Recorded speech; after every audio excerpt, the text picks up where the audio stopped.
Hey everyone, I'm your host Adrian. We do content like this weekly, so hit the subscribe button and ring the bell to get notified. If you want more content like this, click the like button and please leave a comment.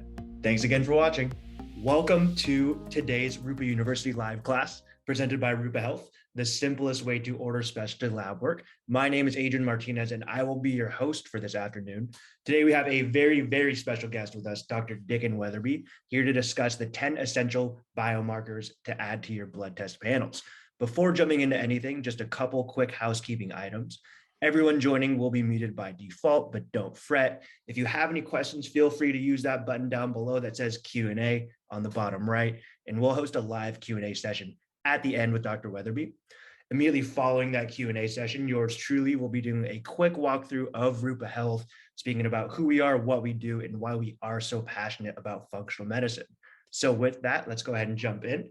I'd like to introduce Dr. Weatherby. For those of you unfamiliar with Dr. Weatherby, he is a world-leading expert in functional blood chemistry analysis. He's the author of 5 books on functional diagnosis and is the founder CEO of Optimal DX and the creator of the groundbreaking ODX functional blood analysis software program. So with that, Dr. Weatherby, welcome in. I'll let you take it from here. Can you hear me okay, Adrian? I can. Perfect. Well, welcome everybody to 10 essential blood tests to add to your blood panels. As Adrian said, my name is Dr. Dicken Weatherby from Optimal DX. And this really is the second presentation in a series that I've been doing with Rupa called Uncovering Hidden Intelligence in Your Blood Test. And I taught part 1 for Rupa back in the summer of last year. And in that presentation, I covered the hidden intelligence found in the complete metabolic panel and the CBC. And I demonstrated a system of functional blood chemistry and CBC analysis for the early detection of dysfunction.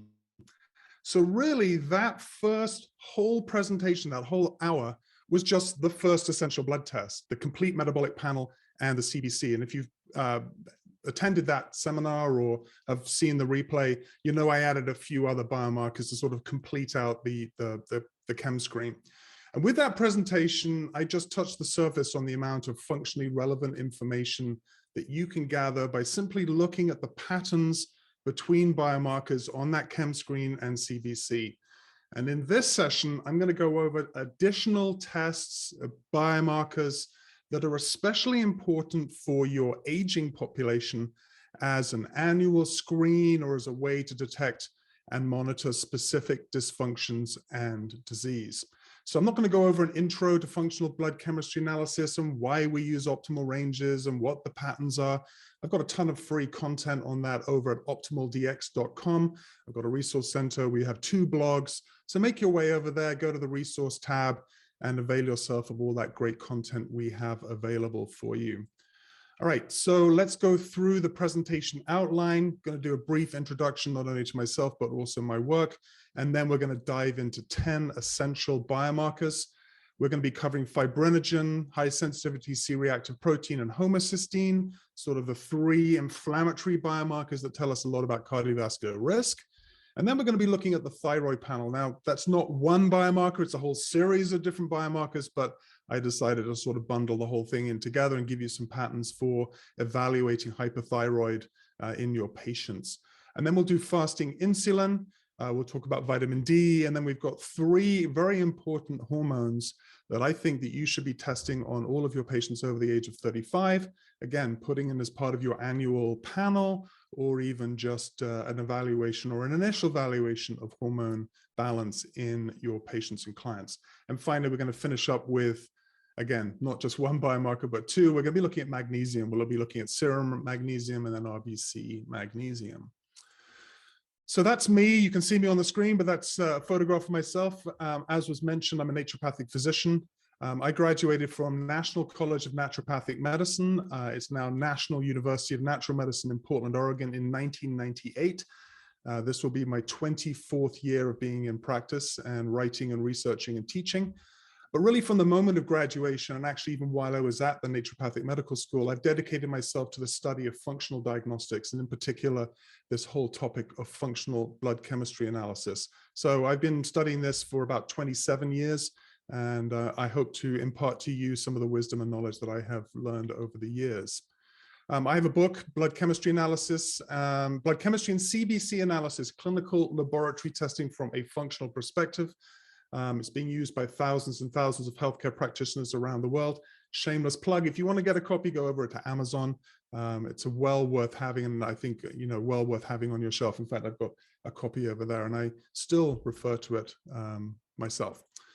As mentioned, I'm the founder and CEO of Optimal DX and the creator of the ODX software application that takes the analysis, interpretation, and reporting of blood testing to the next level and beyond with our state-of-the-art functional health report. We also now have a treatment plan builder, so we can go from health insights over to health support. We have an integration with FullScript as well. And so very, very excited about our ODX software. So if you're interested in that, go over to Optimal DX, and we've got lots of information there. Finally, I've also had the privilege of teaching my methods of functional blood to many, many practitioners internationally.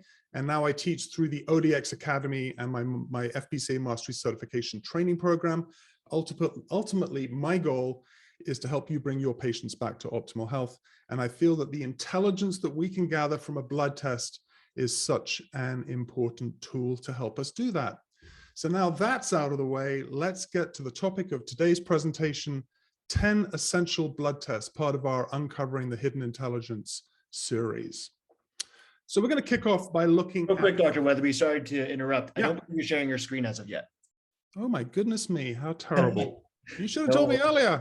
Well, I didn't want, that was such a good introduction. I didn't okay. I didn't necessarily need any slides for that. So let's jump in and hopefully we can get those slides. I'm sorry. Okay, well, for those of you that were on the recording and didn't see all of this, then I do apologize.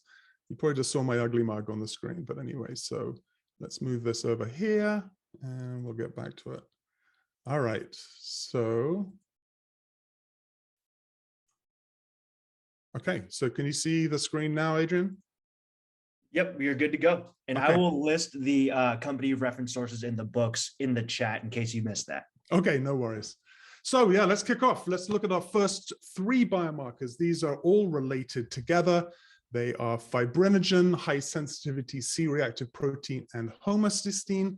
These are very much connected to uncovering cardiovascular risk and inflammation, as you'll see when we get deeper into each biomarker. So let's kick off with fibrinogen. So really there exists in the body a precarious balance in the blood between keeping the blood thin so that it can flow through the smallest capillaries and being able to clot when needed to. This image represents all of the various different clotting factors and proteins that are responsible for repairing the smallest ruptures in capillaries all the way through to arterial walls. And these clotting proteins circulate in the blood to help maintain this clotting homeostasis. I sometimes review these charts. I love biochemistry. So for those of you that are getting a little PTSD from your biochemistry classes, I do apologize. No tests, no quizzes on this. It's just for your information only. But as you can see from this black arrow down here, fibrinogen is one of the principal clotting proteins. It's produced in the liver. Now, anytime you talk about anything that is produced in the liver, you've got to keep in the back of your mind, and this is something that I talk about in the thinking process videos that I do. Whenever a substance is produced in the liver, you've got to start thinking to yourself, liver, that's an organ system that gets dysfunctional pretty darn quickly. We know that many people have beginning stages of early stages of fatty liver, through to progressive stages of fatty liver. And anytime you have an insult to the liver itself, you have an interruption and potentially dysfunction happening in the metabolic pathways. So liver dysfunction can cause a decrease in the level of circulating fibrinogen. But with the appropriate stimulation, and by that I mean injury or stress, in fact, I'm going to be covering stress in a podcast I'm going to be doing next month. We'll have a white paper on stress. But anytime you have injury or stress, fibrinogen, as you can see in this slide here, is acted upon by an enzyme called thrombin, which in the presence of calcium converts fibrinogen into a substance called fibrin. And thousands of those fibrin threads enmesh the platelets and the blood cells and the plasma at the injury site to form a clot. So why would we want to look at fibrinogen? Well, it plays two very important roles in the physiological functions of the body. It increases with tissue inflammation and tissue destruction, and it is also a vital part of that coagulation process that I just went through. However, when greater levels of fibrinogen are present, the balance that I talked about a few moments ago between keeping the blood thin enough to be able to flow through the smallest capillaries and thick enough to be able to clot properly, well, it tips in the favor of blood clot formation, even when it's not appropriate. And this can happen at the site of a ruptured coronary plaque. Now, the injury to the vessel causes a cascade of those clotting proteins initiated by platelets starting to aggregate and agglutinate. This provides a stimulus for that prothrombin to be converted into thrombin, and the conversion of the injured plaque surface causes thrombin to convert fibrinogen in the presence of calcium into fibrin, forming that blood clot. This can also be an initiating factor in a myocardial infarction if it becomes dislodged. It can also potentially be a site of strokes if it gets up into the brain, something that can happen if the system's inflammatory processes are high. So fibrinogen can also lead to the growth of arterial plaque formation, even without blood clot formation. So although primarily found as part of a coagulation pathway and contributes obviously to the physiological process of clot formation, we need that to happen. Fibrinogen is what we call an acute phase protein reactant. And this basically means that levels of fibrinogen increase in response to tissue inflammation. High fibrinogen above optimal levels, increasing levels, and a trending towards tissue inflammation. As such, we can use fibrinogen on a blood test to help predict cardiovascular risk, heart attack risk, stroke risk, since atherosclerosis and heart disease are inflammatory processes. Let's take a look at our reference ranges. So today's lab range for fibrinogen is roughly 175 to 425 milligrams per deciliter, which basically tells us that levels of fibrinogen as high as 425 milligrams per deciliter are acceptable to our allopathic colleagues. As you're going to see, with some studies are now showing that fibrinogen levels over 369 may indicate a higher risk for MIs, stroke, and other vascular diseases. And based on data from numerous studies, adults should strive for an optimal fibrinogen level of 295 to 369 milligrams per deciliter. Who should you get levels checked on? Should be checked at anybody at risk for heart disease. So whatever you do in your clinic to evaluate whether or not someone is at a high degree of risk for heart disease, be it familial history, their own symptomology, their own history, their diet patterns, even some other blood tests that you might run, consider running fibrinogen. Stroke, anyone at a risk for stroke, and even people with cancer, especially colon cancer. So if you are monitoring patients who are suffering with colon cancer, make sure that you're running fibrinogen levels. Make sure those fibrinogen levels are kept down.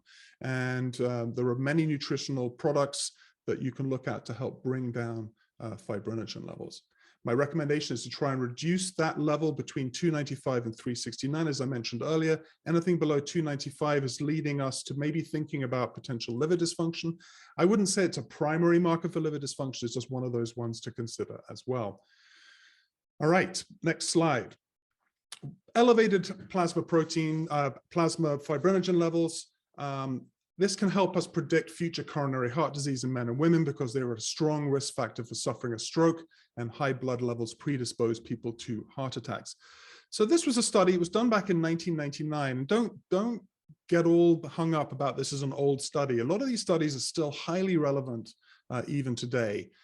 This study, what it did, it measured fibrinogen levels at baseline and then carefully tracked a large group of the healthiest people on the planet, physicians. And it tracked these physicians over several years. In physicians with fibrinogen levels higher than 369, heart attack risk doubled compared with fibrinogen levels in those physicians that were lower than that number. And then they started adjusting that. So they adjusted the risk factors for body mass index, diabetes, hypertension, alcohol consumption, and HDL. And even when adjusting for those, there was still an increase in physicians with those higher fibrinogen levels. Subjects who were given 325 milligrams of aspirin every other day, their heart attack rates were still twice as high in those with elevated fibrinogen levels. Subjects who took no aspirin and had high fibrinogen levels had a 3.6-fold increase in MI incidence. The conclusion here, fibrinogen appears to be an independent risk factor for cardiovascular disease. So take home message. That means that even if you control all other cardiac risk factors, if your fibrinogen level is over 369, this by itself could predispose you to having an increased risk of a heart attack.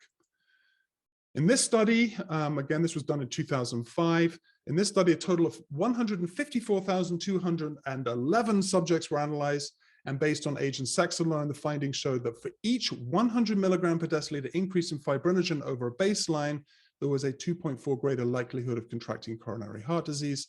And again, they adjusted for other risk factors, body mass index, LDL, and a few other things. The risk was 1.8-fold greater for each 100 milligram deciliter rise in fibrinogen.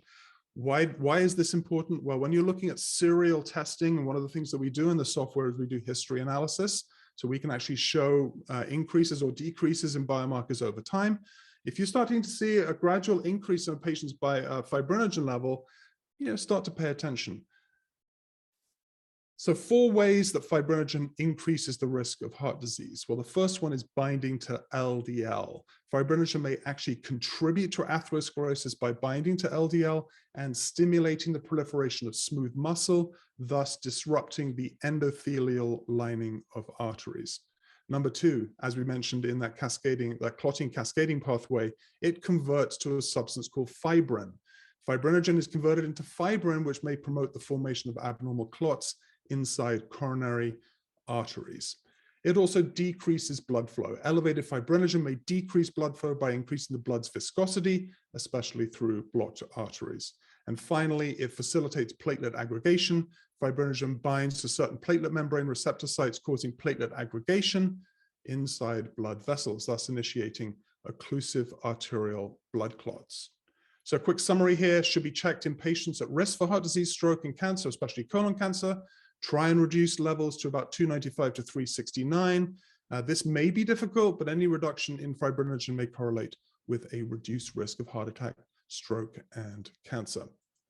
All right, let's move on now to something I hope that you're measuring, and so this may be falling on deaf ears, but anytime I'm at a seminar or conference, anytime a biomarker is mentioned, I'm always pricking my ears up just in case there are little nuggets of information that I can add to the knowledge base that I'm building up. So hopefully there's something in here that will be helpful to you. So what is C-reactive protein? This is a blood marker that reveals the level of inflammatory reactions in the body.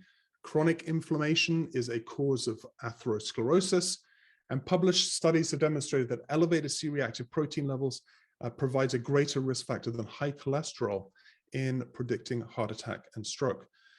My cynical side says, well, why do physicians always just sort of obsess about cholesterol? Well, it's one of those blood biomarkers that is easily treatable with statin medications, one of the #1 money-making drugs for big pharma. So they're measuring cholesterol so they can recommend statins when they really should be looking at C-reactive protein that we can treat functionally with functional medicine.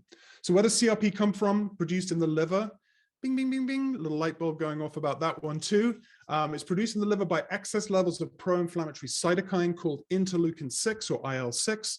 So CRP is really an indication of the levels of pro-inflammatory cytokines that are underlying cause of systemic inflammation. If you want more information on cytokines, go over to my blog. I think I have a whole load of articles on cytokines. You can search the blog and read some reference and researched information on cytokines. Very, very important stuff. So the most immediate danger of chronic inflammation, as marked by a high sensitivity C-reactive protein, is that it induces plaques along arterial walls to become more vulnerable to rupture. You get a ruptured plaque, then you're setting yourself up for MI and potentially even stroke. So what happens is that atherosclerotic plaque doesn't all have to come away. Chunks of it can be released and they become lodged in the arteries that feed the heart muscle or the vessels that oxygenate the brain cells, leading to MI and stroke. So end result, those particular blood vessels get blocked and the tissue itself becomes choked from lack of oxygen. So C-reactive protein blood test can serve to reveal the existence of vascular disorders in their earlier stages so that appropriate anti-inflammatory therapies can be administered to lower C-reactive protein expression. So what are the optimal levels of HsCRP? Ideally, we like to keep levels for men below 0.55 milligrams per liter and for women below 1.5 milligrams per liter. We just did an article on our blog comparing CRP versus high sensitivity CRP. So if you're interested in finding out the differences between the two, go over to the blog and you can read that. Optimal reference range, like I said, 0.55 for men, 1.5 for women. So what causes an increase in CRP? Well, diet. An increasing body of evidence shows that eating too much saturated fat or high glycemic carbohydrates will increase C-reactive protein.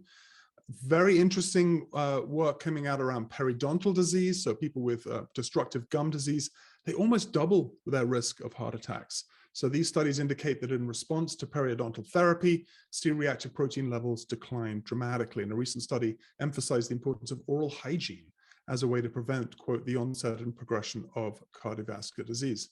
So instead of recommending periodontal therapy to patients, many cardiologists are prescribing higher doses of statin drugs in the thought that they can lower that CRP. Maybe what they should do is give their patients a nice little pack of dental floss and tell them to floss appropriately. Smoking will increase CRP, as will high blood pressure. The use of synthetic female hormones in the form of oral contraceptives or hormone replacement therapy, all of these have been shown to cause elevations in HsCRP. So what conditions are associated with it? Well, increased risk of cardiovascular events such as heart disease and stroke, atherosclerosis, increased risk for Alzheimer's disease, diabetes. Let's take a look at some of the research. So this study provides examples of the different disorders associated with C-reactive protein elevations. So we'll take a look at the increased risk for heart disease and stroke. So in January 2005, two important studies were reported in the New England Journal of Medicine. They showed that people who attained the lowest levels of C-reactive protein and LDL had significantly reduced rates of heart attack. The studies also showed that reducing CRP alone cuts heart attack risk and slows the progression of atherosclerosis. The authors of one of the studies recommend basing heart disease treatment on the results of blood tests that measure CRP as well as LDL. I'm gratified to know that now if you do go to see your GP or your cardiologist, many of them are aware of this knowledge and do recommend testing HsCRP. Whether or not they know of the vast amount of treatment information available that is not statin-based, I'm not sure if they even know that. All right, CRP risk factor for atherosclerosis. This was a study that analyzed blood levels of homocysteine and C-reactive protein. We'll talk about homocysteine in our next element. It looked at the blood levels of homocysteine and C-reactive protein in heart attack patients compared with a control group who had no symptoms of heart attack. Now, the groups were matched for a few things: serum cholesterol, HDL, triglycerides, age, sex, body mass index, and blood pressure. So quite a few variables that they were matching people for. And the results showed that compared with the control patients, 32% more heart attack patients had a homocysteine level above 10, 500% more homocysteine level above 15, 572% more heart attack patients had C-reactive protein levels above 3. So it's very, very telling here. 572% more heart attack patients when their C-reactive protein levels were above 3. I like to see it below 0.55 in men, below 1.5 in female patients. I'm going to talk about homocysteine in a minute, but I think this study really demonstrates the importance of measuring HsCRP and keeping levels as low as possible. All right, Alzheimer's risk. Well, most studies have focused on cardiovascular dangers of C-reactive protein. It is important to remember that CRP can be a blood marker for chronic inflammation. Chronic inflammation is an underlying cause of many age-related diseases, and some studies have indicated that high CRP may increase one risk for Alzheimer's disease, in addition to the risk of dementia induced by blood vessel disease in the brain. So high levels of HsCRP have also been correlated with loss of cognitive ability in seemingly healthy people. Diabetes, not just about cardiovascular disease and stroke. We do now know that blood sugar dysregulation is part of the patterns of looking at cardiovascular disease. You cannot look at diabetes just by itself. But what we do know is that elevated inflammatory markers are characteristic of type 2 diabetes, and elevated HsCRP and interleukin-6 predicted who is likely to develop type 2 diabetes. So this was a study that was done in the Journal of American Medical Association of JAMA in 2001, showed that baseline levels of CRP and interleukin-6 were significantly higher among those who subsequently developed diabetes compared to those that do not. So this is like looking at trend analysis, right? We're looking at these biomarker values now. By looking at them through the lens of optimal ranges, slightly tighter ranges, we can give a sense of how those people are progressing before they get to the point where their HsCRP is 3. And then we go, oh, wait, there's something wrong with you. No, if you're a man and it's above 0.55 and before it is 3, start making some changes. Start looking at the fact that the inflammatory milieu in the body is starting to progress and trend towards inflammation. Homocysteine is our third and final biomarker when we're looking at this sort of little triad of cardiovascular risk markers.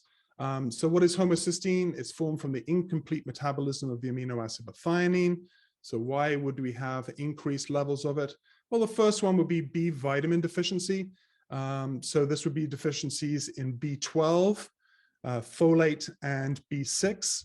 There's also strong genetic factors. There's a growing trend towards a genetic inability to properly methylate folate and cobalamin, or B12, due to a decrease in the function of an enzyme called MTHFR, or methylene tetrahydrofolate reductase. MTHFR is essential for the methylation of folate and the conversion of cobalamin into methylcobalamin, an essential step in the conversion of homocysteine into methionine. So genetic factors such as MTHFR polymorphisms have a significant influence on elevated homocysteine levels. If you are trying to treat people with MTHFR polymorphisms, you're going to want to use methylated forms of folate and methylated forms of cobalamin. Also, people have remethylation deficits, so it can be a response to remethylation deficits and a deficiency of an enzyme called cystathione B synthase. People with an increasing age. So as we age, and again, a nice thing about the software that we use is the historical analysis. We can look and see changes that happen in biomarkers as people age.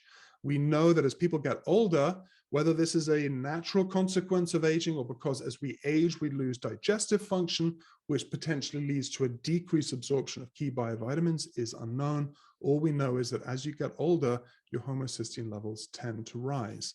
Also, kidney impairment. So we track BUN and creatinine and a few other biomarkers for looking at kidney function in the body, not from a disease perspective, but trying to look at something that we call renal insufficiency. And I cover that, I believe, in the previous webinar I did for Rupa. Other factors, methionine. If you have too much methionine, it kind of preferentially moves people into having too much homocysteine, especially if you've got some of these causes of elevated homocysteine going on for them. So it's found commonly in meat. So people who are consuming high levels of meat, people that are on keto diets, people who are on paleo diets and thinking, oh, you know, if I go eat a whole oxen, I'm going to be healthier. Well, if they have some of these issues going on, their homocysteine levels can go up. So one of the first things to ask your patients when you see an elevated level of homocysteine, looking at their diet diary, what's their level of consumption of meat? What is their level of consumption of good leafy greens and B vitamin containing foods? Are they potentially even a vegan? Because vegans typically have less B12, less folate in their systems, and therefore potentially could be predisposing themselves to that first one, which was B vitamin deficiency and elevated levels of homocysteine. So really, what's the problem with it? It seems to be metabolically something that happens in the body. So why is it such a problem? Well, homocysteine overload, too much homocysteine floating around in the blood, increases the risk of disease in healthy people and magnifies adverse effects in those with pre-existing conditions. Sounds a little bit like COVID. So some of the diseases and pathological processes associated with homocysteine include cardiovascular risk, heart attack risk, atherosclerosis risk, a risk for strokes, colon cancer, cervical cancer, depression, and Alzheimer's disease. So let's look at how homocysteine causes so much damage.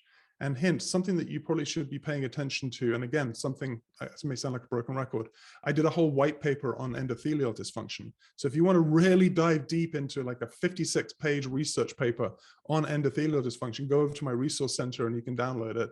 But endothelial dysfunction is something we definitely should be paying attention to, and homocysteine is an enormously important biomarker in looking at endothelial dysfunction. So interestingly, homocysteine was first theorized to cause vascular disease when autopsy results of young people revealed atherosclerotic plaquing in those people with very high homocysteine levels. And over a 37, 45-year period, doctors have uncovered startling evidence linking elevated homocysteine to increased risk of heart attack, stroke, and other disorders. So how does it cause this damage? Well, along with a number of other factors, it causes something called endothelial dysfunction, which is basically a term that describes the functional and structural damage that occurs to the inner lining of the arteries. And this damage is the first step on the road to full-blown atherosclerosis, which is the cause of most heart attacks and strokes. So we've got the endothelium. It protects the smooth muscle in the middle of the artery from toxic metabolites in the blood that can cause damage to the smooth muscle cells. And when toxic metabolites attack the smooth muscle cells, the process of atherosclerosis is initiated. Homocysteine is dangerous because it can induce that initial injury. And I remember way back when that, I think it was Genova, had a really cool little GIF, I guess it was, of homocysteine in the artery, and it looked like a big ball of iron wool or a Brillo pad, and as it went through the artery, it was causing initial damage to the intima of the lining. So basically what it is, it's a corrosive, damaging product, but it also facilitates the oxidation of fats and LDLs that accumulate beneath the damaged endothelium. So damages the endothelium, facilitates the oxidation of the fat and the LDL, that then slides underneath the damaged endothelium, and then finally it contributes to the abnormal accumulation of blood components around that atherosclerotic lesion. So threefold process of why homocysteine is so damaging. So it's the #1 cause of endothelial dysfunction. So what are the other causes? Smoking, high blood pressure, poor diet, nutrient deficiencies, lack of exercise, and then from a biomarker perspective, high glucose, high fibrinogen, high CRP, low testosterone, and high iron are all things that are associated with endothelial dysfunction. And like I said in the white paper, we go into great detail about each of those biomarkers and the research behind why we have optimal levels of looking at those.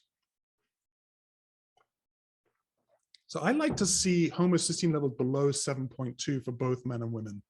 As you can see here, and this is important because this is stuff that we're going to be talking about in some of the research in the next few slides, men between 4.3 and 15.3. And again, that means that allopathic physicians are quite willing to tolerate a homocysteine level of 5.29 as being normal. And the same with women, 11.59 being normal. You get to being 11.6 and suddenly you're abnormal, but before then you are normal. There's a whole load of stuff that we talk about why normal is not optimal, but generally speaking, I like to see levels below 7.2 for men and women. All right, this slide, I think, validates that optimal concept rather than looking at normal reference ranges. This was a study that was done in the New England Journal of Medicine.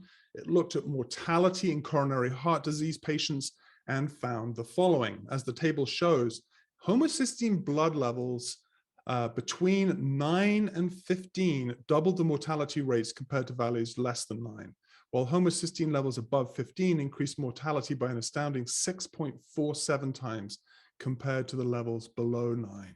So less than 9, 3.8% risk of dying between 3.9 and 5.3 years, greater than 15, 24.6. Higher homocysteine levels strongly predicted mortality risk in people with coronary heart disease. Normal reference range, as I said, is 4 to 15. So if it's greater than 15, you have a 24.6 risk of dying if you have coronary artery disease. Homocysteine actually may cause more strokes than heart disease. We all know that cardiovascular disease is still the #1 cause of death. What is not well known is its role in general morbidity as a leading cause of disability through stroke, which is also the 3rd leading cause of death in the US. But if you think about a debilitating condition, a stroke, it kills many, many Americans, but is also a leading cause of morbidity as well as disabilities through stroke. So interestingly enough, research shows that an increased homocysteine level is a larger risk for stroke than it is for heart disease. So in this table, you can see that even a slight increase in homocysteine above 7 increases the risk of stroke, and a sharp increase in stroke incidence occurs when homocysteine levels exceed 11. So this study also helps to correlate that why you want to see levels of homocysteine below 7.2, because as it starts to rise, and again, this is that sort of trending concept, right? It's not that they suddenly go from 7 to 23 over a period of time. It goes from 7 to 7.5 to 7.9, why serial testing is really important as well, especially when you're focusing in on something like cardiovascular risk. But above 11, 74% increased risk of cardiovascular or of a stroke. Some other diseases, I'm not going to go into all of these, but there's just a list of other diseases that are associated with homocysteine. If you're looking to treat this, you wanted to lower homocysteine levels, it's really about nutritional approaches, vitamin B6, methylated cobalamin, both B12, methylated folate, and trimethylglycine. Those are all 4 really important B vitamins that we should be encouraging our patients to do. If you start seeing levels of homocysteine go up, that would be the very first thing that I would do, is initiate a nutrient protocol, B6, methylcobalamin, methylated folate, and trimethylglycine. So a quick summary here. Levels may correlate with a wider variety of illnesses, including heart disease, stroke, osteoporosis, depression, etc. My recommendation would be to test homocysteine in all your adult patients, anybody over the age of 35, because of the increasing evidence that homocysteine is an associated risk factor for more than just cardiovascular disease. And again, fortunately, it is quite easy to treat with these particular nutrient treatments. All right, essential blood test number 4 is the thyroid panel. This is not just one biomarker, obviously, but a collection of biomarkers that gives us a lot of information about the health and well-being of the thyroid. Given that we're doing a quick review of this, I'm going to kind of stick to potentially looking just at TSH and mention in the context of TSH some of the other biomarkers. Review of thyroid hormones quickly. The thyroid influences the rate of metabolism through the production of a hormone called T4 or thyroxine from the thyroid gland itself. And that T4 is peripherally converted into the metabolically active T3, or potentially in certain situations, the metabolically inactive reverse T3. So the hypothalamus, in terms of regulating thyroid, we have the hypothalamus constantly detecting the need for more metabolic energy in the body.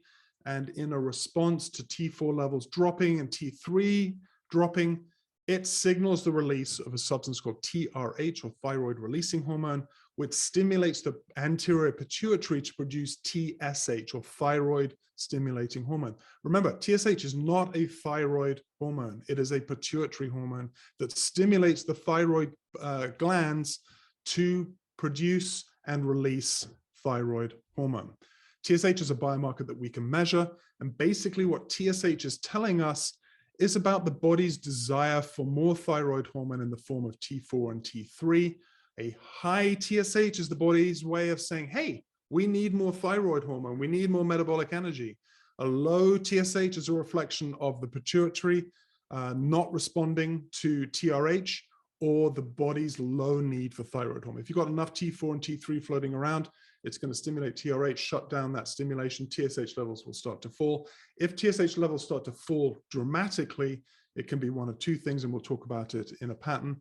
We're either looking at a hyperthyroid situation, typically early stages of autoimmune condition for autoimmune thyroiditis, or it could be what we call secondary hypothyroidism. Optimal levels of TSH tell us that the thyroid hormone levels in the body match the body's current need and or ability to utilize energy. So these are the reference ranges, TSH between 1.3 and 3, total T4 6 to 11.9, total T3 90 to 168, free T3 3 to 3.5, free T4 1 to 1.5, and reverse T3 I like to see between 10 and 25. So some of the thyroid dysfunctions that we can look at, I'm going to be just focusing on the ones that are in bold here. I do go over all the other ones in my training. So there are actually main subtypes of hypothyroidism that you've got to be aware of. We have primary hypothyroidism, we have secondary hypothyroidism, which is really an anterior pituitary problem. And again, sounding like a broken record, we just released a whole article on the blog talking about anterior pituitary and what we can do about it. Also T4 underconversion, or what we call low T3 syndrome. All right, primary hypothyroidism. Here is the pattern that we're looking at. So like I said, there are a number of different classifications for clinical hypothyroidism, depending on the endocrine gland that is dysfunctional. So the most important thing to think about for primary hypothyroidism is that the problem is the thyroid gland itself. The thyroid gland is failing to produce thyroid hormone. And it's really the only hypothyroid condition I think really deserves to be treated with thyroid medication, Synthroid or Amathyroid. Primary hypothyroidism is often preceded by autoimmune thyroid disease, such as Hashimoto's, in which case it should be viewed as an immune issue and treated that way. So just to kind of give you a quick breakthrough, when a patient is suffering from autoimmune thyroiditis, such as Hashimoto's, basically the body produces these antibodies that start attacking the thyroid peroxidase enzyme and also the thyroglobulin. So basically neutralizes the body's ability to be able to synthesize and release and produce thyroid hormone. The thyroid is actually one of the only glands that actually stores thyroid hormones. We store about 120 days of thyroid hormone. So when someone's in the initial stages of Hashimoto's, as the gland is being attacked, they move into a hypothyroid state. So they might think it's Graves' disease, you might think it's hypothyroidism, but generally what happens is as the cells start to deplete their stores of thyroid hormone, the levels of TSH levels start to drop, rise because there's no more T4 or T3 out in the body, and the patient moves into primary hypothyroidism. So the latter stages of Hashimoto's is hypothyroidism, early stages of Hashimoto's is hyperthyroidism. So again, if you're suspecting a primary hypothyroidism, TSH levels will be elevated. It's probably one of the only situations I think where true TSH levels are being elevated, because there are a number of different conditions, as we'll talk about in a few moments, one being T4 conversion problems, where TSH actually may be normal. And so don't rely just on TSH. That's why I put this as the thyroid panel and not just TSH. Normal or decreased total T4 levels, normal or decreased T3, normal or decreased free T4, normal or decreased free T3. You don't have to see all of them being decreased, which is why I said normal or optimal. And thyroid antibody levels are often elevated as well. So that's your primary hypothyroidism. It has to do with the thyroid gland itself. Let's move on to secondary. So in secondary hypothyroidism, the problem is really due to the anterior pituitary. In the anterior pituitary, the little cells that produce TSH fail to produce optimal levels with appropriate stimulation. So thyroid hypofunction secondary to an anterior pituitary dysfunction, what we call secondary hypothyroidism, is actually something I've seen a lot more. Like I said, I've been doing this work for about 27 years. And over the time, I've seen more and more people actually in this secondary state. So my recommendation here, because you're seeing a decreased TSH, and this is one of the reasons why you want to do more than just measure TSH. If you start to see a decreased TSH, don't just presume that it's a hyperactive thyroid. It could be this secondary hypothyroid situation. The pituitary gland is not producing enough TSH. This is really a hypothyroidism. There are subjective indicators of hypothyroidism will be there. Patients' basal body temperatures will frequently be below normal. So what you're going to see is very similar to the primary hypothyroidism. You'll see a decreased TSH as opposed to an increase, and then you'll start to see decreased levels of these very important thyroid hormones as well. They will have all the symptoms of hypothyroidism. Final one would be the T4 conversion. So even though the biomarker is TSH, I think this pattern, it's very common. You will see this, is basically a reason why it's a problem to just measure TSH. I can't tell you how many allopathically ordered blood tests that I've seen for patients and clients that I do reviews on. The TSH is the only thyroid hormone that's being ordered. And if it's normal, oh, your thyroid's fine. It's not, because you can start seeing here, if you're starting to look at other biomarkers, the T3 is low, the free T3 is low. In fact, you might see even the total T4 and the free T4 being normal or optimal, but you will see increased reverse T3. And one of the things you want to look for is a decreased free T3 to reverse T3 level below 10. It's a very, very common finding. It's a classic subclinical hypothyroidism. They're going to have all the signs and symptoms of hypothyroidism. Really what it is a case of thyroid hormone underconversion. There's plenty of T4, but for whatever reason, the body's not converting it into T3. Quick whip through here of some of the thyroid antibodies. Like I said, you might want to run these if you're considering that the patient might be suffering from an autoimmune thyroiditis. You would want to run anti-thyroglobulin antibodies. You would want to run thyroid peroxidase antibodies. So these two here, number 1 and number 3, are probably the most important ones to run. You can run thyroid receptor antibodies. This can help differentiate between early stage Hashimoto's and Graves' disease and things like that. I cover a lot of this in my training program, but I think it's important to at least mention them here. All right, 5th test, important biomarker to get to the bottom of your patient's sugar regulation, that is fasting insulin. And again, I see this over and over again when I'm looking at blood tests that are generated by the GP or the allopathic physician. It just has fasting glucose and maybe, if you're lucky, a hemoglobin A1C. Yeah, that's great. That tells us a lot about long-term regulation of blood glucose, tells us about short-term regulation. Doesn't really give us a window into this whole topic, again, of insulin resistance, which is why we wanted to look at fasting insulin.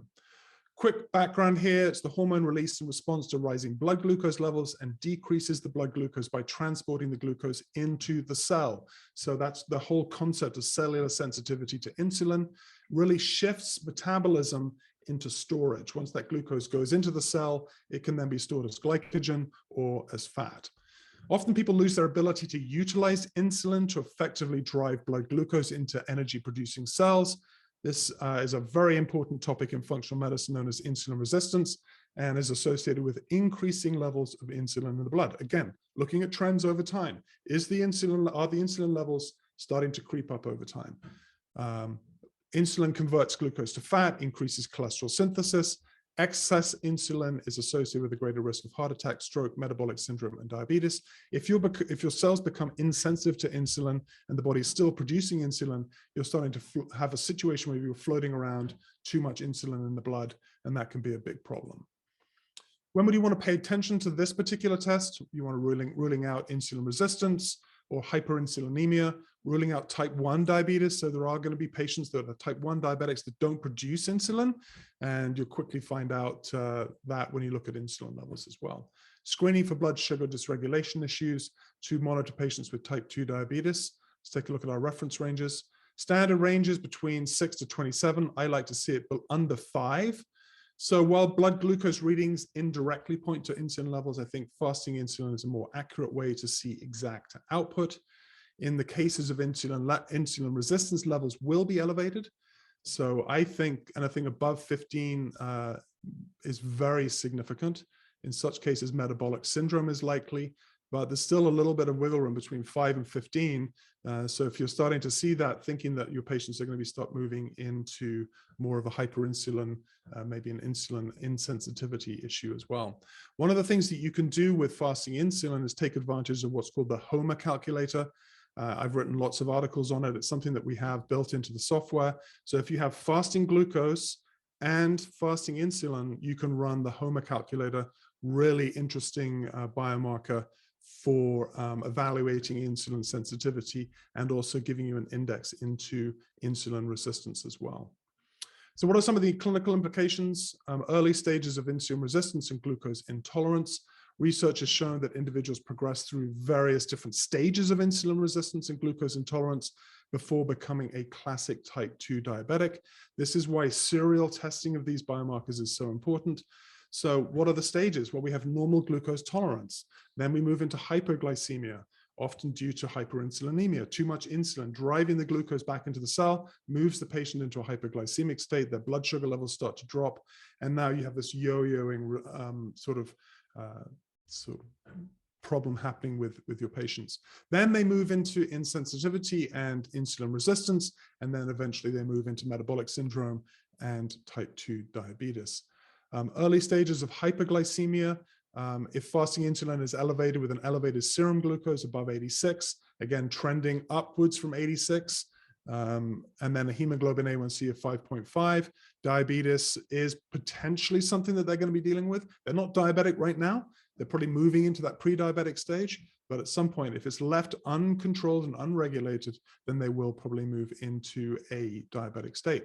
Then we have metabolic syndrome, which is really insulin resistance, cluster of related symptoms, increased triglycerides, increased total cholesterol, decreased HDL cholesterol, obesity, increasing blood insulin levels, increasing glucose, and the kicker here is increasing blood pressure. So these are all things that we need to be measuring on our patients. I recommend measuring blood pressure on every patient on every visit, charting it, keeping a track of it. Is it starting to creep up? If it is, start doing some therapy with them, nutrition therapy, lifestyle therapy, deep breathing. Those sorts of things can be really, really helpful in decreasing blood pressure. Then finally, you can measure insulin with an insulinoma. This is fairly rare, but there are pancreatic tumors that do pump out too much insulin. And obviously, if you're measuring it, you can see it. So at that point, probably refer the patient to an endocrinologist for further investigation. Type 1 diabetes, obviously low fasting insulin was associated with type 1 diabetes. Vitamin D, you guys probably know all about vitamin D. So again, this is just, I need to talk about it because it is something that needs to be measured in all of your patients. It is well documented that vitamin D deficiency is widespread in the Western population due to the small amounts found in the diet and insufficient sun exposure. So we look at vitamin D as an essential test because of what happens when serum levels start to drop and your patients start moving into vitamin D deficiency. So vitamin D deficiency has been associated with cancer, hypertension, cardiovascular disease, chronic inflammation, chronic pain, mental illness, including depression, diabetes, multiple sclerosis. Again, dive into the research and the stacks and you'll see that there are many, many, many, many metabolic conditions that are associated with vitamin D deficiency. What role does it play? It plays a very important role in the skeletal system, obviously with calcium regulation. Vitamin D deficiency may lead to osteoporosis, muscle weakness, periodontal disease. It's also very important for glucose metabolism. It's needed for the production of insulin and actually helps improve glucose tolerance. So for those patients that are dealing with metabolic syndrome and those sorts of things, making sure that their vitamin D levels are replete is very, very important. In the cardiovascular system, vitamin D may reduce lipid peroxidation. In the immune system, may reduce inflammation, definitely reduces pain, reduces autoimmune reactions seen in a lot of different autoimmune conditions. It's also needed for adrenal hormone synthesis, so associated with fatigue and fibromyalgia symptom. So deficiency here is well documented that deficiency is widespread. What are some of the symptoms? Burning in the mouth and the throat, diarrhea, insomnia, nervousness, lack of sunlight is a common cause of deficiency. So vitamin D deficiency is due to the small amounts found in the diet and insufficient sun exposure. And again, like I said, it's been a factor in a lot of different conditions. So you can assess your patient's vitamin D status. Here's the one I want you to remember. Serum 25-hydroxy vitamin D is really the only one that I would take a look at. So let's take a look at our values. So testing for serum vitamin D, 25-hydroxy is the only test to use to diagnose vitamin deficiency. You can measure 125-dihydroxy. This doesn't tell us about deficiency, so don't please order the wrong test. 125-dihydroxy vitamin D is an adaptive hormone. It goes up and down with calcium intake. I can't tell you a number of panels that I've seen from GPs, well-meaning GPs, that think, oh, I'll just measure 125-dihydroxy vitamin D. It's not the right one to do. So please make sure that you're measuring 25-hydroxy. So deficient levels would be below 20. Insufficient levels would be between 20 and 50. I think optimal levels between 50 and 100. Some might even go as high as 120 to 130, and excess levels would be anything above that. There's actually very little evidence of elevated and excess levels of vitamin D actually having any metabolic problems in the body. The only issue is calcium. So clearly, if you've got calcium metabolism issues, you're going to be wanting to measure vitamin D, making sure that it's in the right level. Risk factors: darker skin, being old, obesity, living far north or south of the equator, using excess sunscreen, and being indoors. Most people don't realize that they are insufficient until they get testing.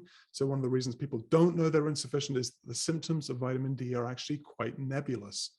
So let's go through some of those symptoms. Frequent infections, fatigue and tiredness, musculoskeletal pain, depression, impaired wound healing, bone loss, and low bone density. So these are all of the things that you might want to take a look at and keep in the back of your mind around vitamin D. Vitamin D is an essential thing to be measuring in this COVID pandemic, making sure that all of your patients are taking a good load of vitamin D to get them through the pandemic, decrease their risk factors for not just getting COVID, but also for some of the comorbidities that exist around COVID.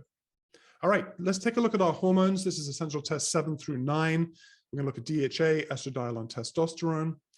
DHEA is something that you should be measuring again on all your patients over the age of 35. It's a very abundant circulating steroid in the human body. It has many, many functions in the body, and it's actually known for more than 150 known anabolic, so repair functions throughout the body and the brain. It is synthesized from cholesterol and a series of enzymatic reactions that occur in the liver, the adrenal glands, and the small intestines. It's technically not a hormone, but rather a prohormone or hormone precursor. In many organ systems, it is converted to the so-called hormones, the androgens, the estrogens, by enzymes located in the tissues.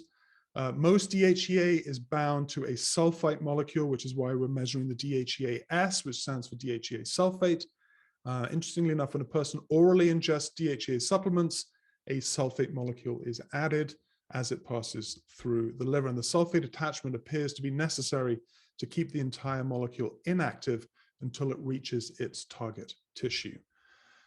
So one of the things you can do is measure DHEA sulfate in the blood. I would say that anytime you're getting a needle in a patient's arm, try and get as many biomarkers as you can. Obviously, if you're billing insurance, that might be difficult. If you're doing a cash-based practice and your patients are willing to pay a little extra to have some of these hormones done, go for it. Because doing other testing, such as salivary hormone testing, can actually be quite expensive as well. If you really wanted to dive into DHEA metabolism and looking at it with cortisol, then obviously doing an adrenal stress profile or an ASP is also helpful as well. Let's take a look at the reference range. So normal reference range, 65 to 510, 18 to 390. I like to see it between 350 and 490 in male patients and 275 to 390 in our female patients. Unfortunately, starting at the age of 28, DHEA levels start to decline. And this is a loss in what is called anabolic drive. So what is anabolic drive? This is the drive for cellular repair and healing. And it accelerates with advancing age. So that by the age of 70, most people are producing only 10 to 15% of the DHEA they were producing in their 20s. So as opposed to what is normal in the aging population, many endocrinologists that are of the functional medicine persuasion believe that optimal restoration of that anabolic drive will be achieved by attaining and maintaining DHEA levels at the levels of a 30-year-old, which is why our optimal range at 350 to 490 in men, 275 to 390 in women. So you'll notice that if you are doing blood testing, you will see a lot of your older patients will not fall within that range. It's a great opportunity to talk to them about the role that DHEA plays in anti-aging and get them onto good levels of DHEA supplementation. What are some of the problems associated with low DHEA? Well, adrenal insufficiency would be one of them. Physiological stress raises cortisol levels, and this causes a concomitant decrease in DHEA, which is why when you're doing salivary hormone testing, you will see DHEA levels being low and the cortisol levels will be elevated. So that is that cortisol to DHEA ratio. This is a hallmark sign for stage 2 and stage 3 adrenal insufficiency. Hyperinsulinemia or insulin resistance, high levels of insulin decreases DHEA levels in the serum. So low DHEA levels are found in the early and late stage insulin resistance and diabetes. Immune insufficiency and low secretory IgA, these are not things that you can necessarily measure in the blood. You can measure immunoglobulins, but secretory IgA is a gut-based primary antibody defense in the GI system. When cortisol levels are elevated and DHEA levels are low, suppression of these mucosal immune cells occurs, compromising the first-line immune defense in our gut, resulting in low SIG-A output. And this is something that you can get measured on a stool analysis. So low DHEA levels are associated with many common age-related conditions such as metabolic syndrome, immune suppression, coronary artery disease, osteoporosis, mood disorders, and that sort of thing. So measure it. If you find it low and you feel like it's something that you want to do, then doing some DHEA replacement therapy can be very helpful. Estradiol gosh, the topic of estrogens, the female hormone cycle for our menstruating female patients all the way through to perimenopause and menopause, we could fill a 4 to 5 day seminar on that. So this is not that. This is just a very cursory look. Estradiol in women is obviously produced in the ovaries, but also in our postmenopausal patients, the adrenal glands and somewhat the peripheral tissues. So it's very helpful for evaluating menopausal status, also for our younger patients for evaluating sexual maturity. From a functional perspective, I think it's also helpful for evaluating bone density and the risk of osteoporosis. Estradiol is produced by our male patients, so I think it's an extremely important biomarker to measure in men. From just sort of the allopathic perspective, we're looking at gynecomastia and feminization syndromes, but from a more functional perspective, I think it's helpful for evaluating bone density and cardiovascular risk. So we'll be looking at estradiol levels in both men and women. So again, I want to point out that these are reference ranges, that they're not part of any particular phase of the menstrual cycle. These are general assessments of estradiol. This can actually be problematic when we're looking at our female patients. Obviously, oftentimes they don't know necessarily what phase of the menstrual cycle they're in. So analyzing and assessing from this functional perspective can become a little bit difficult in our female patients. But optimal levels in men, I like to see between 10 and 30, in women between 352 and 528. Obviously, like I said, this is not reflective of any phase of the menstrual cycle or for our menopausal patients. Quickly, for women, low estradiol increases the risk of osteoporosis and bone fracture. There's a lot of research done on that. Researchers at Creighton University in Omaha observed that in women 65 to 75, low levels of serum total and bioavailable estradiol correlated with low levels of bone mineral density in the femur, the spine, and the total body. May improve the quality of life in menopausal women. Again, don't just rely on a serum test. There are plenty of other really amazing tests I'm sure that Rupa provides. So it could be dried urine testing, salivary testing for the full gamut of female hormones, not just estradiol, but also estrone and estriol, and then all the myriad of metabolites in between, progesterone levels. So this whole assessment of female hormones is way beyond just doing a straight blood test for estradiol. But I'm just kind of bringing it in here because I think it's important to look at. Migraine headaches, hormonal imbalance, declining estrogen levels during menstruation and menopause may trigger migraine headaches in your patients as well. Increasing levels are suggestive of an increased risk for breast cancer and endometrial cancer. This is something that is well known in the functional medicine community. I don't really need to dive into that in any more depth. Let's take a look at it in men. Interestingly, low levels of estradiol in men affect bone density and the risk of fractures if too low. There is a trend now in testosterone therapy for men to be on what's called an aromatase inhibitor. And the point of that is that for a lot of men with abdominal obesity, they have high levels of this aromatase enzyme that takes testosterone and converts it into estradiol. And so people are moving towards taking aromatase inhibiting supplements or drugs. Anastrozole is one of the drugs that they take. What happens is that can actually really drive estradiol levels really low. And what they found is that if those levels are really low, like below 10, they're going to have increasing bone density issues or low bone density issues, and the risk of fracture goes up as well. So low estradiol increases the risk of osteoporosis in our male patients.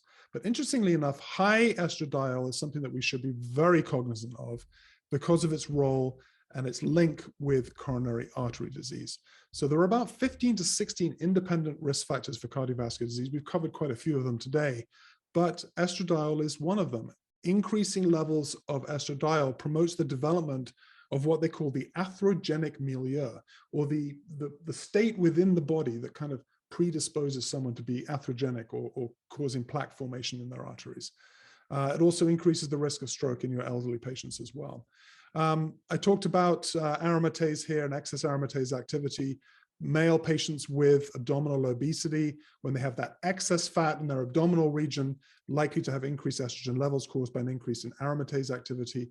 And this dramatically increases the estrogen level compared to testosterone. So if you are doing an evaluation of your male patients for testosterone, you're finding that they've got low levels of testosterone, check the estradiol levels, because if estradiol levels are really elevated, you know that they may actually have enough testosterone, but too much of it is being converted into estradiol. So pretty cool. Speaking of testosterone, we're going to look at free testosterone. So this is a final biomarker on the hormone side. Again, I could do a whole weekend on testosterone and male fertility and the role that that testosterone plays in male and female physiology. In men, it's produced in the testes, it's produced in the ovaries of women. Yes, women do produce testosterone, and is also the adrenal glands of both men and women. What does it do? It's an anabolic hormone. It promotes tissue building. It promotes repair and regeneration. About 60 to 70% is bound tightly to a hormone called, or a globulin called sex hormone binding globulin. So approximately 30 to 40% is bound loosely to albumin. And that leaves roughly about 2 to 3% of your total testosterone as free and unbound. I actually like to measure free testosterone, or at least calculate it, because it's such an important hormone for all of this work that we do with our male patients and also our female patients.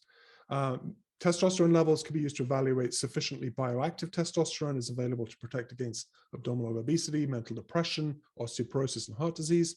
So in men, I like to see optimal between 150 to 224 picograms per milliliter.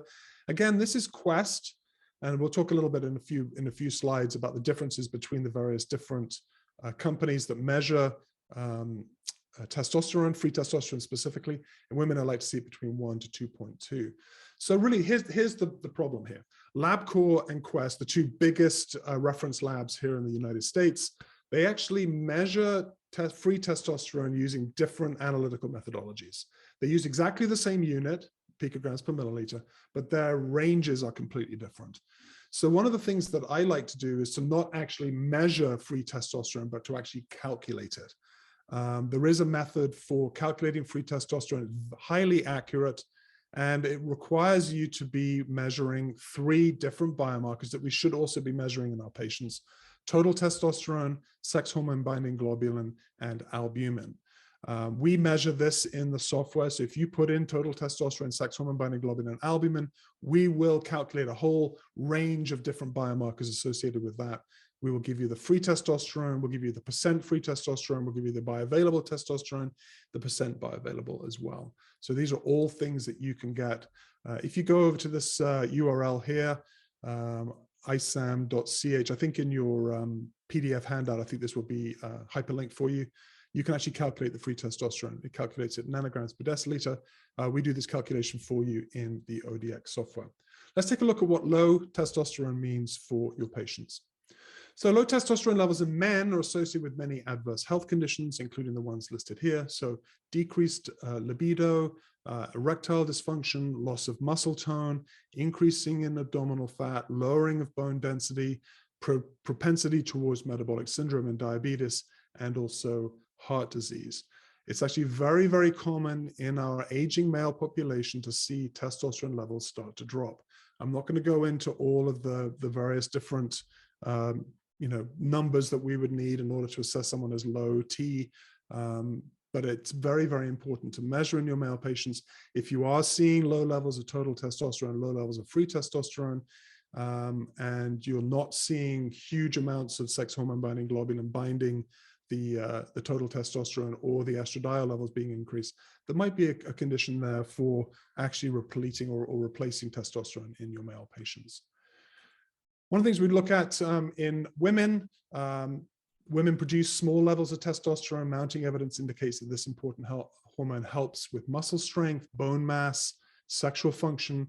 Testosterone levels decrease following menopause, and restoring testosterone levels in your postmenopausal patients, if you're testing and finding that it's low, will greatly improve a sense of well-being and also their libido. And the Journal of Clinical Endocrinology and Metabolism found that when obese women were given low levels of testosterone, they lost more abdominal fat and gained more muscle than women given a placebo, and also increased their resting metabolic rate. So it's an important hormone for our female patients. All right, final test here. We're going to look at magnesium. Actually, two tests, it's serum and red blood cell magnesium. So serum magnesium exists in 3 different forms in the plasma. About 50% of the magnesium in the plasma is in a free or ionized form, freely diffusible through the cell membrane. 35% is plasma, is protein bound. It's bound to albumin. About 75% of protein-bound magnesium is albumin, and 25% is globulin. And the remaining 15% is complex to other substances, such as phosphates and citrates, and is freely diffusible through the cell membrane. So that's serum magnesium. RBC magnesium is a measure of intracellular magnesium in the red blood cell or the erythrocyte. Since magnesium is the second most abundant intracellular cation after potassium, measuring intracellular RBC levels of magnesium really makes sense. So what is the function of magnesium? Structural integrity of teeth and bones, regulates the contractility of heart muscle, relaxes smooth muscle. So patients that are having cramping or restless legs and that sort of thing can be really helpful to bring their magnesium levels back up. Decreases the coagulation of the blood, stabilizes blood glucose levels by regulating sugar and fat metabolism. It really is an essential nutrient for proper function of insulin receptors on the cell. So when we talk about insulin resistance and the cells becoming less sensitive to insulin, we start thinking that magnesium could be an important nutrient to play in the full spectrum of treatment of insulin resistance. It's also necessary for fatty acid metabolism, essential for protein synthesis, mitochondrial function, and also along with B6 is useful in preventing kidney stones. So if you do have patients with kidney stones, could be something to think about getting them on magnesium.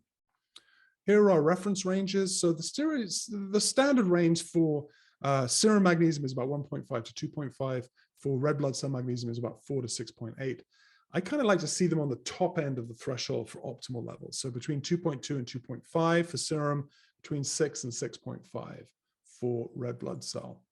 So what are some of the clinical implications? So if you have high levels of magnesium, it's associated with renal dysfunction. So kidney dysfunction decreases renal function, can cause increased magnesium retention, leading to increased levels of serum magnesium. Again, I'm not going to go through the whole pattern of this. I go through the pattern of kidney dysfunction in the first webinar I did with Rupa. So a little plug to go back and review that, because there's a good pattern there for renal insufficiency and kidney dysfunction. It's also a sign of thyroid hypofunction. So part of that primary, secondary hypothyroid picture may be increase in either primary or secondary due to anterior pituitary dysfunction. With primary, the magnesium levels may be increased along with TSH. With secondary, you're going to see increased magnesium levels with decreased TSH. But I think the most important thing that we're going to look at is low magnesium, looking at its association with magnesium deficiency and also its association with muscle spasms and cramping. So some of the causes of magnesium deficiency, well, depletion in our soil, it's the levels in our food is pretty much reduced, industrial farming practices, the use of synthetic fertilizers, these can all cause magnesium levels in our food supply to drop. So if you're not eating it, you're not getting it. Loss via the kidney, magnesium can get excreted with diabetes. Patients that are on antidiuretic drugs can be wasting magnesium as well. Acute emotional stress, stressful activities increase magnesium excretion.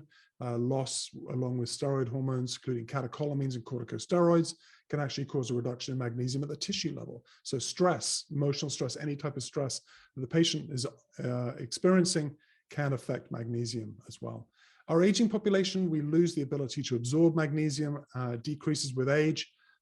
So, wanting to make sure that, that the GI system of our elderly patients is assessed, making sure that they can absorb either dietary or even supplemental magnesium as well.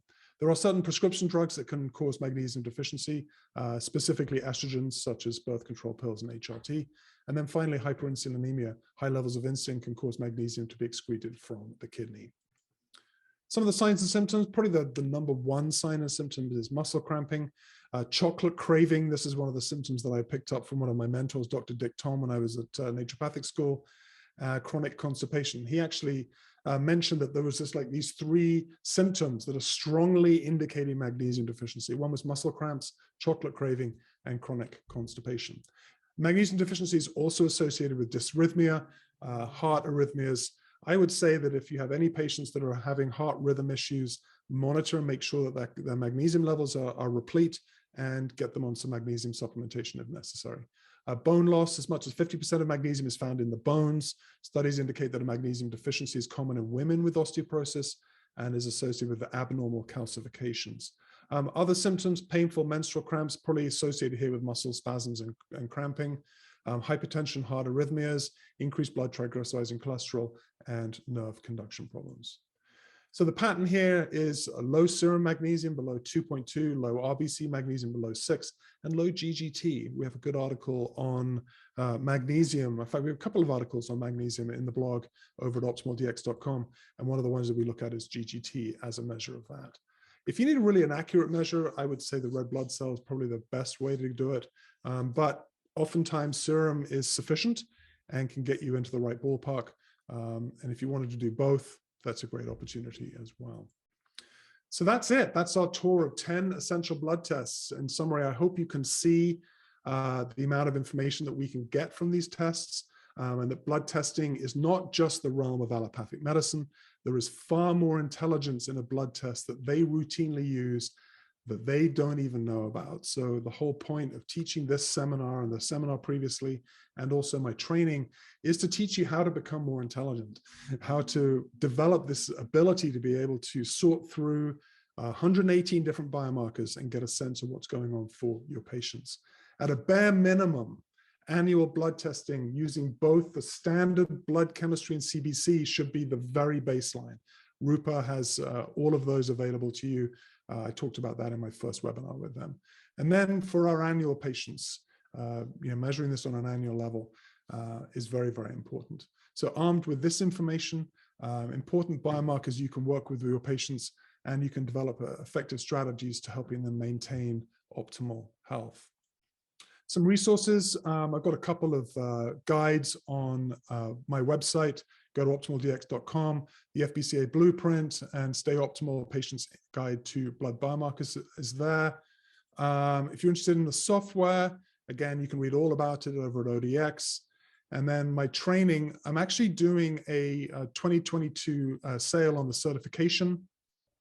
That's coming out next week. If you want to get a jump start, go to the optimaldx.com/training, register for the certification track, and use this coupon code FBCA_certification_2022, and you get $500 off of the training. Plus you get 3 months of use of the software as well. So that's kind of what I'm doing over at ODX. If you're interested in any of that information, I'd love to see you over there. And thanks again for your time today. I'm Dr. Dicken Weatherby. Come over to Optimal DX, check me out, and we'll take care of you. All right, thanks. Thank you so much, Dr. Weatherby. That was an amazing presentation, so comprehensive. And I think it really is highlighted by how active the chat was through the entire way. The number of questions that we have. I know that we're a bit over time, so I'll kind of keep it to the top 3 questions that were really asked, 3 or 4, depending on how much time you have. Because there were some of the questions that were asked multiple times. And Adrian, if you can write those down, feel free to send them to absolutely. me. One of the nice things about submitting them to me is I'll give them over to Beth Ellen, who does my research, and she'll dive into them for us. And then we can get those back to you. Yeah. So perfect. Yeah. Well, you're going to get my off the cuff. It's like I don't have an encyclopedia in my head. So absolutely. Yeah. With that, I definitely have them all written down. I'll make sure I get those over to you, and then maybe we can do something after the fact. But just quick questions here. Can you speak to the difference between CRP and HsCRP? Yeah, like I said, I wrote a whole article on this actually on the blog. So they're both measuring the same thing. HsCRP is using a more sensitive assay, so they can kind of give us a sense of a more accurate sense of numbers. So HsCRP is really, it's also known as cardio-CRP. It's been used in cardiovascular risk assessment. CRP, or the general CRP, is used in a hospital situation mostly for monitoring patients with infections. So it's kind of a very general, you're going to be a much broader, they both have clinical value. But if you want like deep information on kind of the differences between the two, highly encourage you to go over the blog, read the article that Beth Ellen wrote, way more than probably I can give you in my head. So yeah, and we linked the blog in the chat too. We'll go ahead and send that out after as cool. well. Thanks. Second question here is I know that you had a slide highlighting the diseases associated with high homocysteine. Are there any diseases associated with low homocysteine? Sure there are. I can't think of any. And, you know, I hate to sound like a broken record here, but we just did about 3 or 4 months ago a really cool article on homocysteine, again, looking at different levels. Sorry, I can't say off the cuff whether or not there's things that are associated with low homocysteine. I'm sure there are, but remember. Yeah, no worries. And then last question here before we let you jump. And again, for everybody who's still joining us here, we'll send out a recording of not only the presentation, but we'll get some questions as well as the slides sent out to you. What do you recommend for helping to bring down fibrinogen levels? Oh, that's a great question. Earthworms. No, I'm kidding. Well, I am kidding, but I'm not kidding. There's a product called lumbrokinase. I don't even know if it's still available or not, but it used to be a company called Canada RNA. So lumbrokinase is a group of enzymes found in earthworms, and it's one of those substances that is known to dissolve fibrin. So it hydrolyzes fibrin, apparently. It's called lumbrokinase, or Baluch, I think is the other name. It's from CanadaRNA.com. Another one is nattokinase or nattokinase. I know that a number of our companies produce nattokinase. Fish oils would be another one. Olive oil has been shown to lower fibrinogen levels. Just thinking of niacin in its raw form. I know a lot of people shy away from niacin because of its flushing, but it's a great substance to use in cardiovascular risk. Gosh, high serum vitamin A, vitamin B, beta carotene. So these are some of the things. And also some of the things that will, you know, you can work with for homocysteine levels as well. That B6, the methylcobalamin, the methylfolate and stuff like that. Oh, beautiful. And then you mentioned the HOMA calculator in the fasting section. We actually received a couple of questions regarding this calculator. You mind diving a little bit deeper into that? Yeah. So the HOMA calculator is a way, it started out with some research that was done at the University of Oxford. And they recognized that if we look at blood glucose levels and fasting insulin levels or C-peptide levels, we can, or they can, through an algorithmic analysis, actually give you a really good sense of 3 things. One is the percent output or the activity of the pancreas to output insulin, so beta cell output. Then they gave a sense of sensitivity on a cellular level to insulin. And from that, they gave what's called the HOMA-IR, or insulin resistance index. So these 3, initially you could calculate them yourselves. Then they went back and came up with HOMA-2 calculator, which is a way more in-depth calculation. You can't just calculate it yourself. You have to use their system. We actually have a license to use HOMA-2 calculator in the software. So if you put in blood glucose, fasting insulin, or C-peptide, we will calculate the HOMA, %B, %S, and HOMA-IR. For me, it's like a groundbreaker because it really helps give you a sense of whether or not a patient is moving in the direction of having insulin resistance.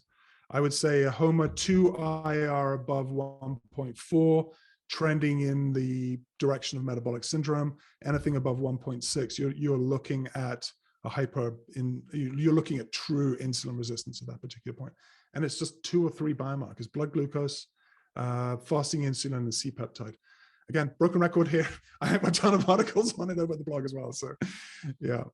Yeah, and we'll share the blog out. Everything that has been discussed today will be shared with everybody in attendance. So if you have to jump, no worries. But with that, once again, I'd like to give a huge thanks to Dr. Weatherby.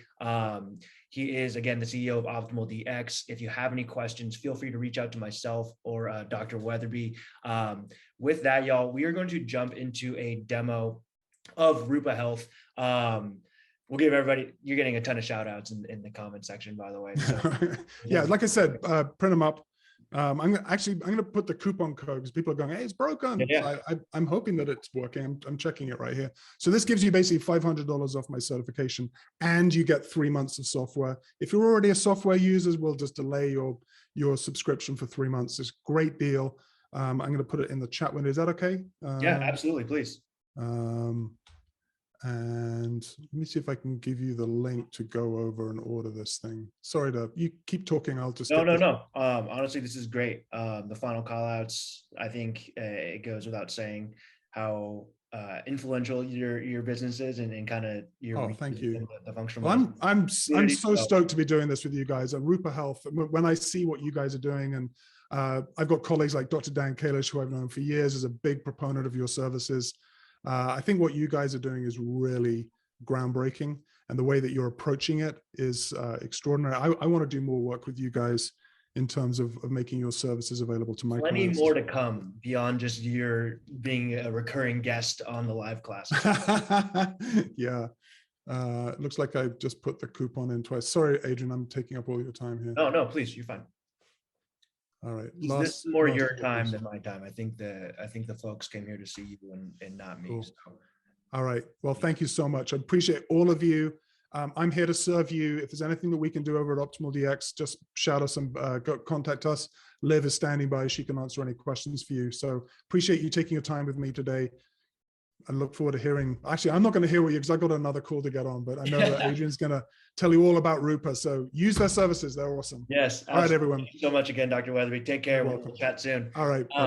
And for those of y'all that are still sticking around and have the time, we're now going to hop into a quick demo of Rupa Health. I just sent a little message in the chat, but everything that Dr. Weatherby has mentioned during this presentation previously can be found, all the tests can be found directly on Rupa Health. And so if this is your first time joining one of our live classes or our webinars, you might be curious as to who Rupa Health is, why we're hosting these classes, what do we do, right? And to answer that question, Rupa Health is a platform that is designed to alleviate a lot of the pain points that can be associated with ordering all these tests that Dr. Weatherby just mentioned a moment ago. Right. So if you're ordering from multiple labs, for example, you're familiar with having to create all those accounts and all the pain points that can be associated with not only placing those orders, but tracking and managing all the results that come in, not even to mention the patient experience, things such as pricing transparency, answering all the questions, holding the patient's hand through, the test taking process, instructions, specimen issues, right?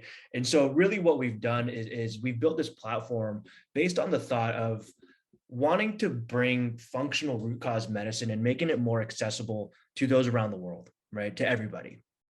So what we've done is we've brought on 20 plus labs onto our platform, allowing you as a practitioner to place your orders from all of these labs without having to have a separate account with all of them within a matter of seconds.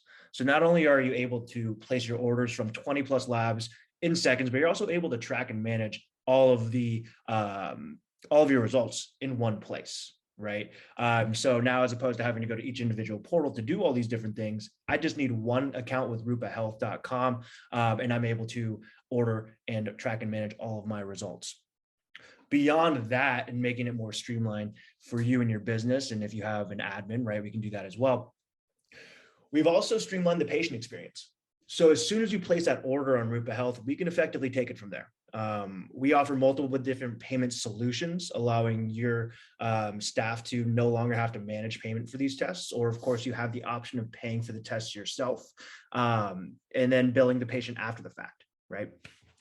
From there, we'll send over curated FAQs, instructions, videos to the patient on how to take these tests. We can help coordinate the phlebotomy. All this to say that we want to alleviate all that heavy lifting that could be involved with these tests off your shoulders onto ours. So really, what does that look like? Let's dive in. To start an order on Rupa Health, we just need 3 bits of information. We need the patient's first name, last name, email address. From there, we collect everything else necessary to complete the order directly from the patient. So it streamlines things for you to be able to place those orders. You don't have to, look up the patient's demographic or shipping or billing information. We'll collect that all from the patient, as well as ensures the accuracy of that information in case the patient changes addresses, phone numbers, you name it, right? So this is what the order screen looks like. I'm going to keep things very high level during this presentation, but if you have any questions, I'll display my contact information at the very end. So you can reach out to me and we can always schedule a more one-on-one call that'll be more personalized to your business. At the top here, you can see bundles. So we can create custom bundles very simply. A custom bundle is a set of tests, a set of blood panels, a combo of tests or blood panels, really whatever you want it to be. So that way it's one click and all of those tests are added into your cart without having to go and search through the entire catalog. Right. Below that, you have a favorites list. So a favorites list is an individual test that you're putting a little heart next to. And that way, again, they're appearing right up here at the top. And I can click on these tests straight away and they'll appear in my cart. If there is a specific test that you are looking for, you do have access to the entire catalog down below. And I can search for that test. I can filter by company to enable myself to be able to find that test more quickly. Right. So let's say that I want to look up homocysteine, for example. There we go, homocysteine. You can see that it's offered by a number of labs that we work with, right? So we provide you with a couple of different options to be able to order that. And I simply am able to click on bioreference here and order that test straight away. Beautiful. So with that, I'm going to keep it as is for now. And we can go ahead and hop up and see exactly what the cart looks like. So over here on the right-hand side, you'll notice that those tests have been added into my cart. I can do things such as scheduling that test out in advance. I know Dr. Weatherby mentioned, for example, you want to retest your patients on a yearly basis, on a bi-yearly basis, right? And I can actually use Rupa Health software to schedule that order out in advance so I can automate this process. So I don't have to check into my calendar and manually do this anymore. It'll be automated, leveraging our technology, right? If there's an add-on test available, let's say that I want to add zonulin to my GI map, that is straight away available. That testing or add test available will be button will be available, and I can add that zonulin with a couple clicks. If there are any biomarkers available as well, I can click into the details and see what those biomarkers look like. The kits will default to be drop shipped to the patient, so no longer will you have to stock kits in-house. If you do prefer to stock kits in-house, we do offer a what we consider or call in-office kits available for you. You would just let us know and we can enable that. But with all that, let's talk about pricing, right? I'm sure you're curious how Rupa Health's pricing works, and it's very straightforward. So we offer the same practitioner prices that you would get having an account directly with those accounts, right? So the GI map, for example, $287.20. That's the same price that you would get as a practitioner going directly to the labs, as opposed to this $359, which is the patient price. So if you're a practitioner and you're referring your patients to order a test directly from diagnostic solutions like the GI map, for example, they would likely be charged a higher price, $359 in this case, right? At Rupa Health, your patients are always going to be charged the lowest possible price. The way that we generate our revenue is very straightforward. There is a 7% processing and ordering fee on each order.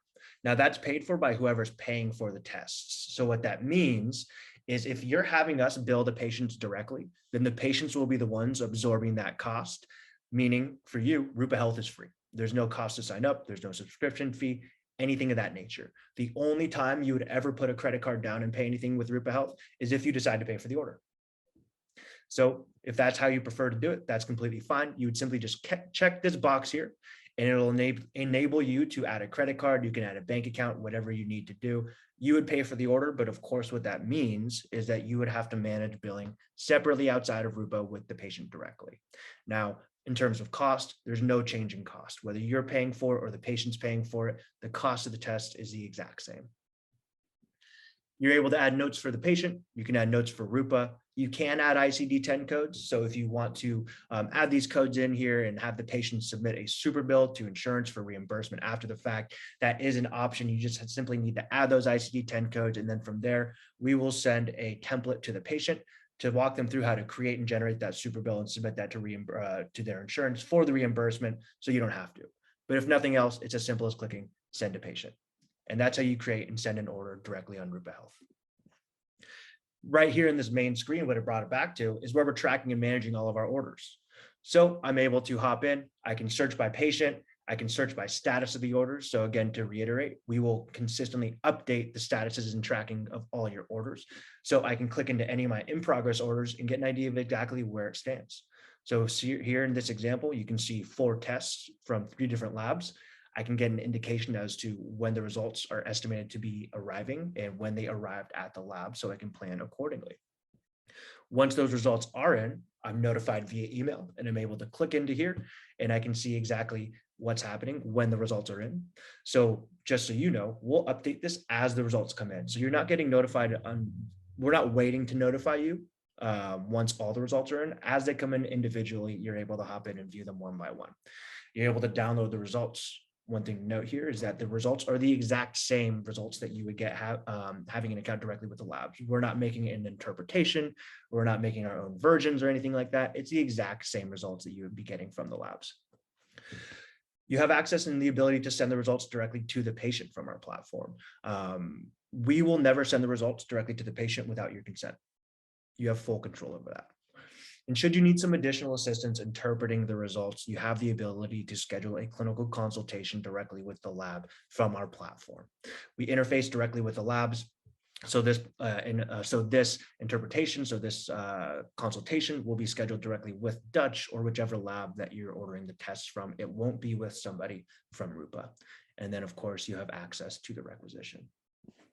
So what we've seen so far through this quick presentation is the lab test catalog outlining all the 20 plus tests that we 20 plus labs that we work with, all the 2,000 different tests, how you're able to place an order on Rupa Health from all those labs within a matter of seconds, and then how we track and manage all of those results once they've been sent out. But what does it look like on the patient end? When I think about the patient experience, and for those of you who aren't aware of who I am the head of practitioner partnerships. And so my role here really is to speak with practitioners on a daily basis to chat about Rupa Health. One of the biggest, or a lot of the biggest pain points that I hear often come from the patient experience, because it can take up a lot of time, not only for a practitioner, especially if you're a solo practitioner, but for your staff, right? A lot of practitioners, if you're lucky enough, have an admin to manage all this. But even with that, it can take a lot of time. So what we've done is we've designed an end-to-end patient experience to help alleviate a lot of those pain points. So what does that look like? As soon as you send that order through on Rupa Health, we can effectively take it from there. What does it look like? Your patients will first receive an email from us. Of course, the kits will be shipped out within 24 hours of payment. So that's one thing to call out here is we won't ship the kits out until payment is received, okay? We'll send over FAQs, instructions, videos to the patients on how to take the tests. We'll follow up with the patient, and then you're notified as the results come in. And here's what those communications will look like. So as soon as you place that order on Rupa Health, we'll send an email that looks similar to this. Hi, Joshua, Dr. Jordan has ordered these tests for you. We'll introduce who we are, and then we'll highlight the different payment options that we accept. So not only can we accept cash and credit on Rupa, but we can also do HSA, FSA, as well as setting up a 3-month interest-free payment plan with the patient directly. From there, we'll collect all the necessary information to complete the order, demographic information, shipping information, of course, billing information. We'll highlight the test that was ordered for them and outline any costs associated to it. So it's extremely transparent. Should you decide to pay for the tests and manage billing outside of our platform, nothing will change in terms of the patient experience. The only difference there, of course, is that the patient is not paying for the tests because you are. So we're not going to collect any billing information, right? We're still going to notify them that the kits have been ordered for them and the tests have been ordered for them. We'll collect any necessary demographic information to complete the order, but with that, we will not collect any billing information, and we won't show them the cost of the tests either. From there, we'll be notifying them once the kits have been shipped out. Following that, we'll send over email that looks similar to this. So we'll send over an email that outlines instructions for each of the tests that were ordered for them. As you can see on the right, an example of the Dutch Complete tests, very comprehensive, but I think more importantly than that, very user-friendly. We'll walk them through how to fill out the requisition forms. If the patient has any questions throughout this process, they'll reach out to us and our team, and we'll facilitate answering those questions on your behalf. We will help coordinate phlebotomies. So if there's a blood draw required, we can either customize those instructions based on your recommendation, or we will go ahead and send over options based on the lab that they're working with. But if the patient doesn't like any of the options that they're sent over, or just simply want some additional options like a mobile phlebotomist, we can go ahead and look that up for them and send over those options. Again, the idea here is taking these things that would generally have to be done by you and your team off your shoulders and onto ours.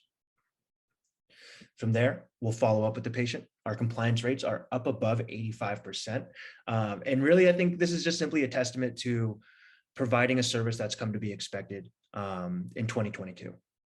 Right? We leverage and we've created a technology that provides almost a white glove service that automates follow-ups, that manages specimen issues, right? That provides that top tier service that a lot of patients have come to expect in 2022, right? And then from there, you're notified via email as the results come in. Uh-oh, 1 second, y'all. I had a heater just go haywire right there. Sorry about that. So with that, what we've covered so far is simply how simple it is to order your test on Rupa Health, track and manage all your results in one place, and then manage the patient experience. But Rupa Health is much more than that. We consider ourselves a platform. So what you've seen so far and why you're here really is Rupa University, right? We host these classes on a weekly basis, generally at the same dates and times on Wednesdays at 11 Pacific, 2 p.m. Eastern. And as you can see, we have a great roster coming up in the near future. And any classes that were done with us previously, we always record them, send them out to the individuals who attended. But if you have a Rupa account, again, free to sign up for rupahealth.com, you're able to have access to all of these different tests. As you can see, here's the first session that we did with Dr. Weatherby a couple months back. So you'll have access to a full library of these different videos that we've created. You can customize your settings within Rupa Health. So if you're not just a solo practitioner, but let's say that you have that admin or you have a multi-practitioner clinic, we can actually add them to the same account to make the management of this account much simpler and more streamlined. So everybody has their own login, right? So you can add team members, you can customize your phlebotomy instructions, you can create custom bundles within here and even save notes to patients so you don't have to type the same instructions out to your patients every single time. Support center is amazing, right? We have the ability to hop in here and really create full just content based on these types of questions that we're consistently hearing back, walk you through how to really set up your platform to ensure that it works best for your clinic. And honestly, we have people to do that too. So if you have any questions, you can reach out to our team directly through the Message Rupa portal here, or myself or our onboarding team, right? So with that, y'all, that is, again, from a high level, Rupa Health, who we are, what we do, why we do what we do. I'm going to open up the chat real quick to see if there's any questions that I can help answer along the way.